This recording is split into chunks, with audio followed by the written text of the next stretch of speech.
మనమంతా రీఛార్జ్ చేసుకుంటూ ఉంటాం. ప్రతి రీఛార్జ్కి ₹3 అయితే కట్ అవుతుంది. 200 పైన ఉన్న ఏ రీఛార్జ్కి అయినా సరే. అయితే ఇప్పుడు నేను చెప్పే ట్రిక్ కనుక వాడితే మీకు ₹1 కూడా రీఛార్జ్ కట్ అయితే కాదనమాట. పైగా మీకు ఎక్స్ట్రా మెయిన్ బ్యాలెన్స్ అయితే అరేంజ్ చేసుకోవడానికి అవకాశం ఉంటుంది.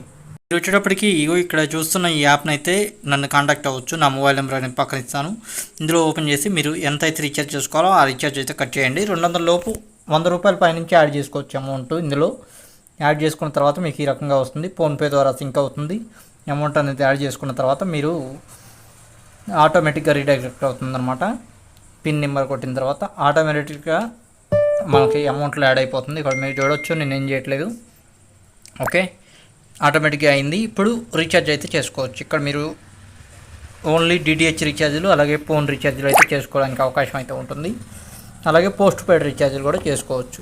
ఇన్స్టెంట్ తెలుగు కస్టమర్ సపోర్ట్ ఉంది. ఏ లాంగ్వేజ్ అయితే మీరు వాడతారో ఆ లాంగ్వేజ్ కస్టమర్ సపోర్ట్ అయితే ఉందన్నమాట.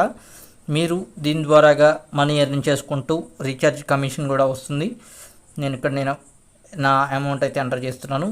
దీని ద్వారాగా ఈ యాప్ కావాలనుకుంటే మీరు ఖచ్చితంగా నా మొబైల్ నెంబర్కి అయితే కాంటాక్ట్ అవ్వచ్చు. ఓన్లీ వాట్సాప్ కాల్స్ అలాగే వాట్సాప్ మెసేజెస్ మాత్రమే యాక్సెప్ట్ అయితే చేయడం జరుగుతుంది.